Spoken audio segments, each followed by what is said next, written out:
I'm Caity at Quilt Beginnings in Dublin, Ohio, and I'm here today with the Bernina 880 Plus, and this is the second in our series of 880 intro videos. So in this video, I'm going to walk you through all the different buttons, how to orient yourself on the screen, and kind of what all the navigation is going to look like on your new 880. It's got a lot of buttons, a lot of features, and I'm going to walk you through what each of them does. So the first thing you notice with your 880 is it's got a wonderful large screen. You can see really well all the different options right on here. Just to walk you through what each of these icons means, this top left icon is your tension. This is your upper tension, and it's what you would adjust if you ever needed to make adjustments to get good results, depending on if you're changing thread, changing fabric, that kind of thing.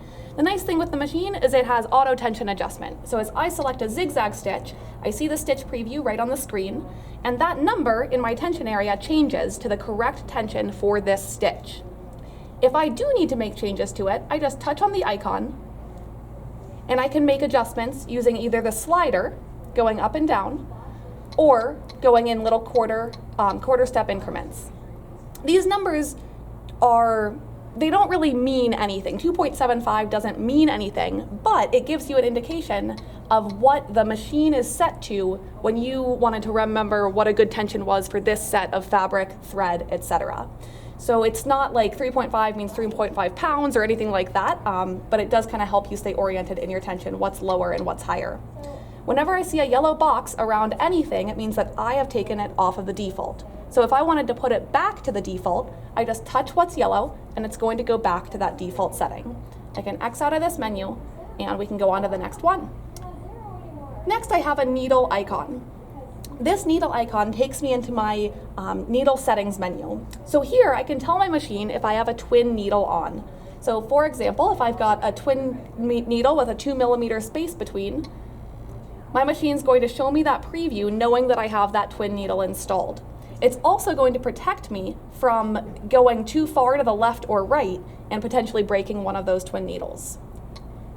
I can also go back into here and I can use this needle minder icon so that I can remember what needle I have installed.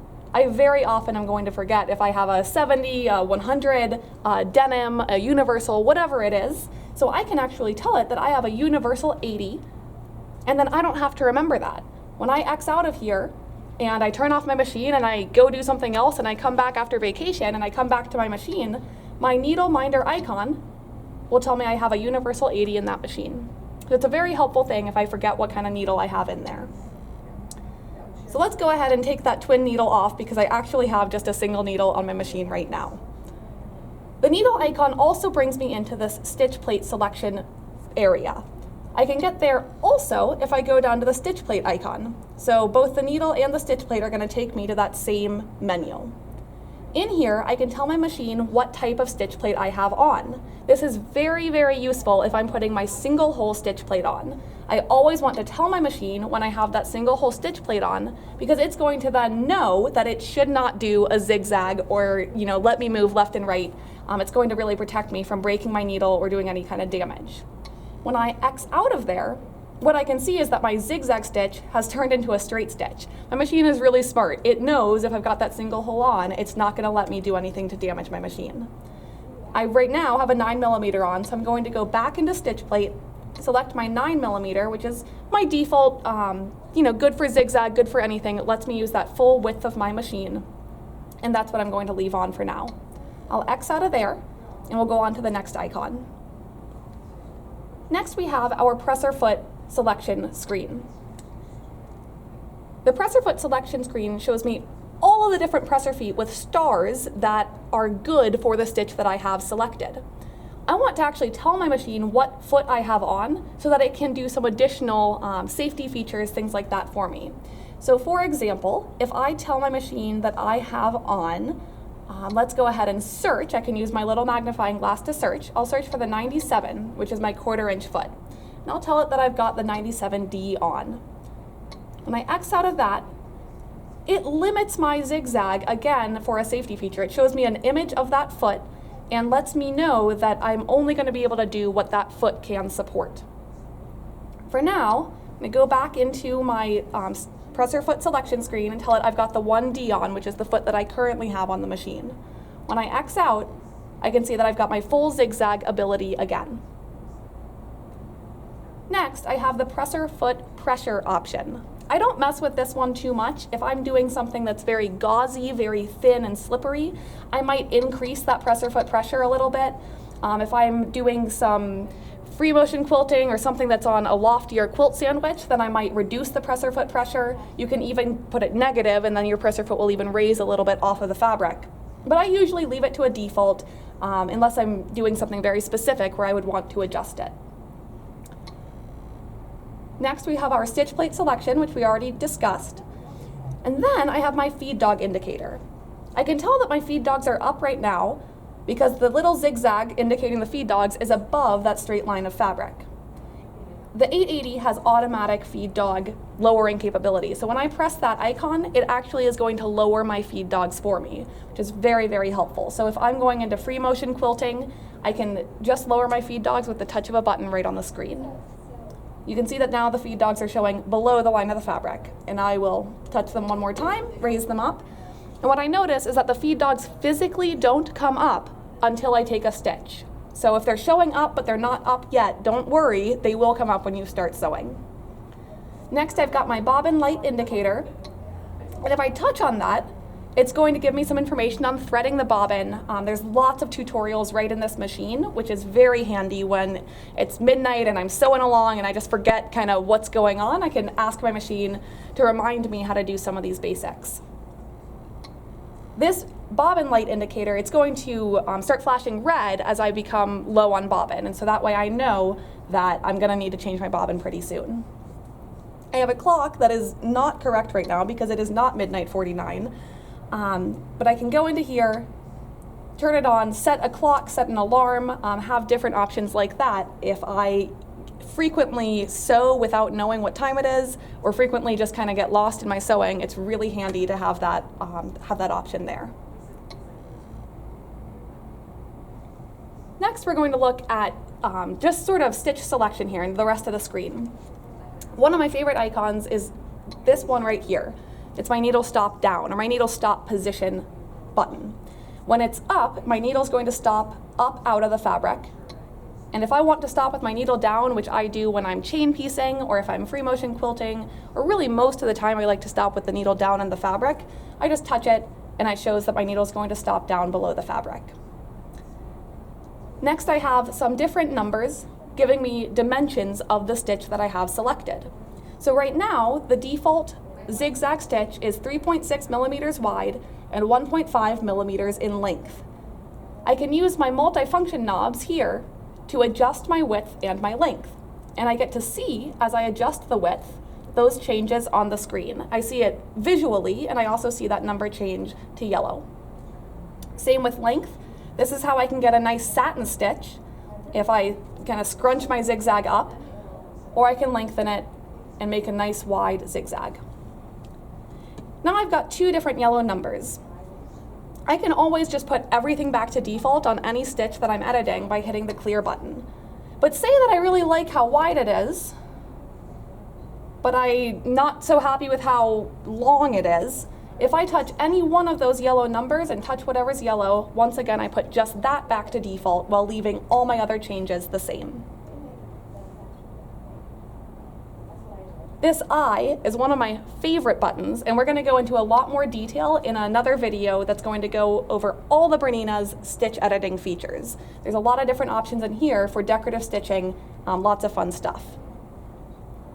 Next, I have all my different stitches available. Right now, I'm in my utility stitch folder, which is this top one there. I also have a decorative stitch folder, alphabets folder, buttonholes, quilting stitches and hand look stitches, my favorites folder, and then my history. So I'm going to go through each of those a little bit more. If I'm up in my utility folder, I can see down below that I have 4 pages of utility stitches to scroll through, and I can just touch this arrow to get to each of those next ones. That's actually a lot of different stitches to look through. So this little arrow here, if I touch that, is going to show me everything a little bit bigger. Then I can really select and see what stitch is going to be the best for whatever project I'm working on. If I know the stitch number that I'm looking for, I can always use my magnifying glass to type in, say, 1329, and I get my blanket stitch. That's just a common one that I know quilters like to use. And all I have to do is undo that search feature by touching that magnifying glass again, and I'm back in stitch selection on stitch 1329 with the image on the screen. If I go into decorative stitches, I actually have different folders. Same thing where I can open up that window and I can see each of those different folders.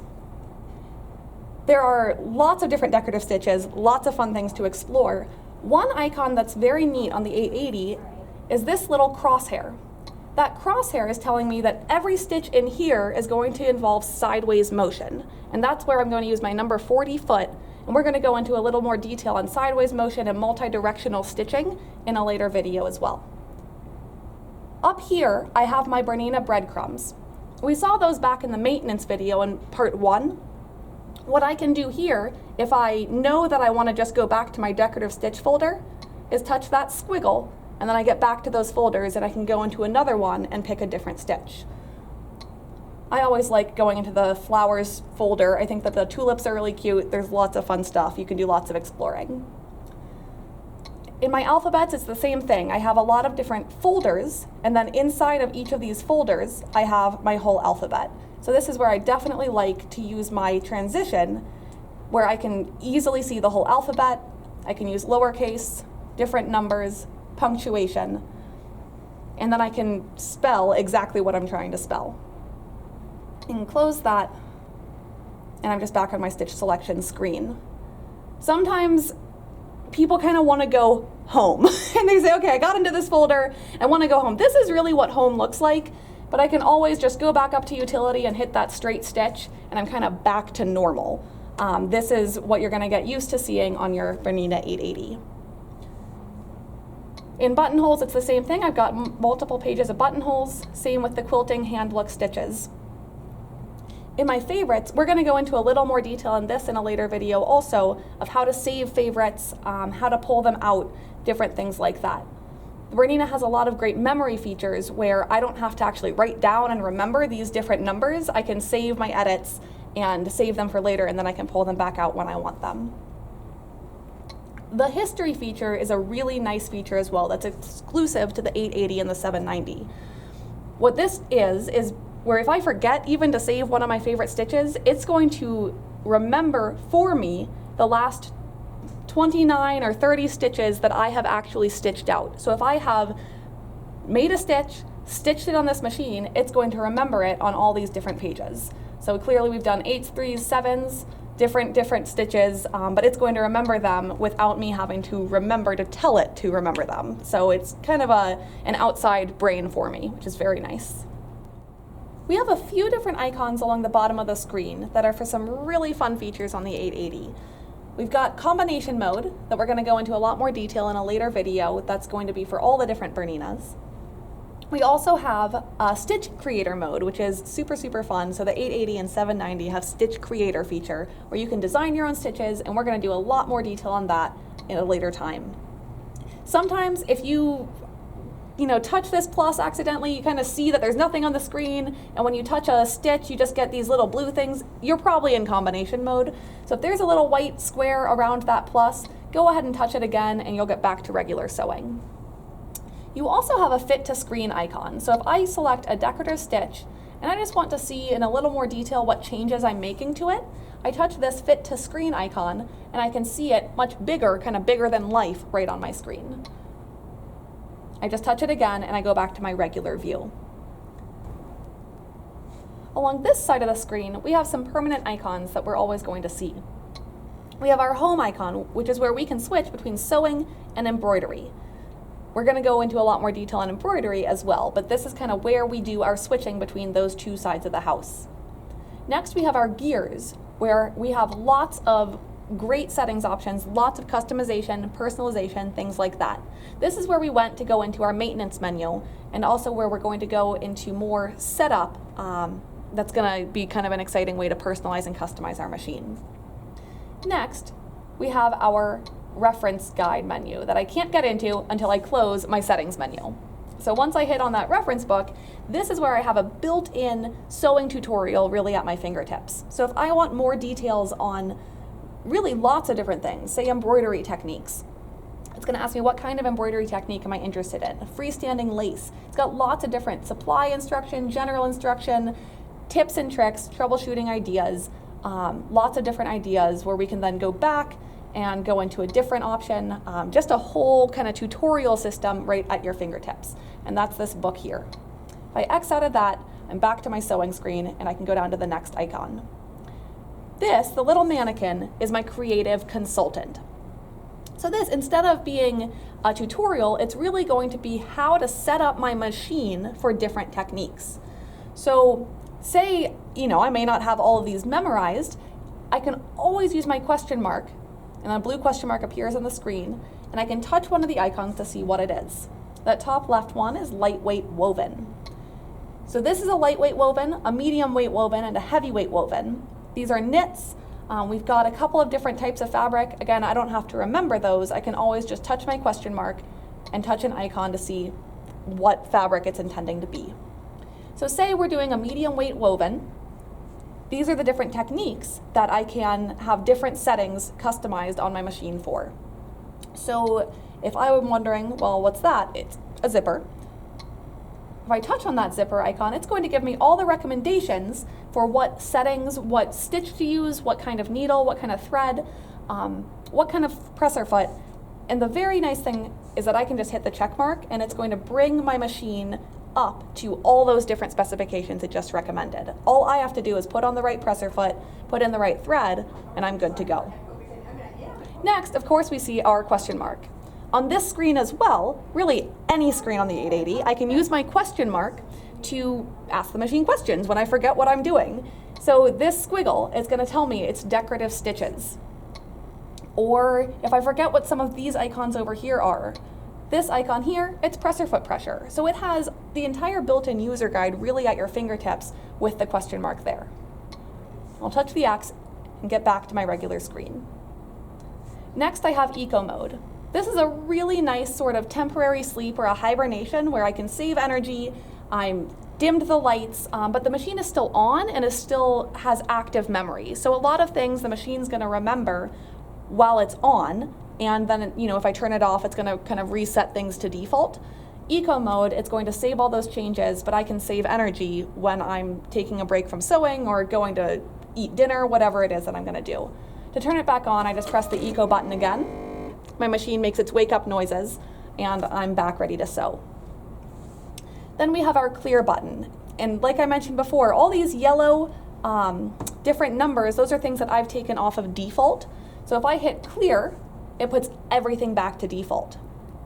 So one thing that I notice here, because I had told it I wanted to do a zipper on jeans, my zipper foot has an image on the screen, and the default for the straight stitch is to be right in the center. Well, my stitch is red, so it's not going to let me sew because it knows that I'm putting on my zipper foot to do a zipper. So that's just one of those safety features. When I see that it's red, it is not going to let me sew because otherwise I'm going to stitch right in the middle of my zipper foot. I can do a couple different things here. I can either change the needle position, which are these two physical buttons on the side. So if I just touch the right, I'm going to scoot over to a safer position. Or when I hit clear again, I can also just change my foot. So if I'm actually going to be sewing back with my number 1 foot for, standard sewing, utility stitching, things like that, now I'm safe to sew right in the center again. Similarly, even if I'm using my number 1 foot, I can still adjust my needle position to whatever is going to work for the technique I'm doing. So I can move my position. There's 11 different positions. There's center, and then there's 5 left and 5 right. So I have a lot of flexibility in where I want my needle to be. Your machine also has quite a few physical buttons right on the face. The first one that we see is the speed slider. This is basically my top speed control, in addition to the foot control. Obviously, as hard as I press on that foot control, it's going to go up to max speed when I have my foot all the way down. This is going to prevent me, if it's all the way to the left, from going way too fast. So I can adjust that. It's really handy, especially when free motion quilting, when I'm not using my stitch regulator. This can kind of help slow me down. It's also good for embroidery if I am doing a very dense design or something with metallic thread, something where I want to slow it down a little bit. I can just use my speed slider to get the right speed for my project. Next, I see my green go button. When this is green, it is ready to sew, so I don't press it unless I really want it to start stitching. If that button is ever red, it means that my machine knows it's not ready to sew. So if I'm in my settings menu or something like that, you'll see that turns red because I'm not actually in the sewing area. I just go home, I go back to my sewing menu, and then I'm ready to go. Next, we've got a few different buttons over here. I've got my threading button, which we already talked about in our threading video. That's where you're gonna thread your machine and thread the needle. This button here is my pattern end button. So whenever you see a little triangle, it's like a right triangle, that's Bernina's way of representing a stitch. So this is a stitch with 3 dots sort of towards the bottom of it. So that's saying it wants you to get to the end of a stitch and then it's going to stop. We're going to talk a lot more about pattern end when we do decorative stitching and stitch editing in the next video. Next, I've got my needle up down button. This is my half stitch button. So on my machine, I really never want to use the hand wheel. If I need my needle to go down or my needle to come up, I'm going to tell the machine with this button that I need it to go down or up. I can also use the heel of my foot control to do that as well, and we'll talk a little more about the programmable foot control very soon. I have a tie-off button, and if I touch that tie-off button, a little knot is actually going to appear up on my screen in my stitch area. Whoops, and then I pressed the wrong button. So this little knot is just saying, if I want to tie off just for this stitch, then I touch that button and it's going to do a tie off when I start to sew. If I want to tie off every time, I can set that in my settings where it's always going to give me a tie off. But if I just wanted to override and have a tie off just for this stitch I'm about to do, then I touch that button. If I want to turn it off, I just touch that button again. Next, I got my presser foot up down. So this is my automatic presser foot lower and my automatic presser foot raise, and my thread snips. When I'm done sewing, I just hit those scissors and it cuts my threads and I'm ready to go again. I have my manual reverse button as well. So my manual reverse is where when I touch and hold it, my machine is going to sew in reverse. You can also do a permanent reverse up on the screen. That's going to be more in our stitch editing and different features area.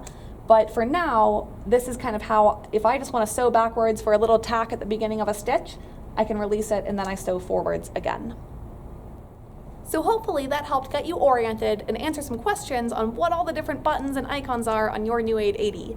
We're going to go into a lot more detail on decorative stitching, stitch editing, embroidery, lots more to come. But for now, you can hopefully get started with those basics and enjoy sewing on your Bernina.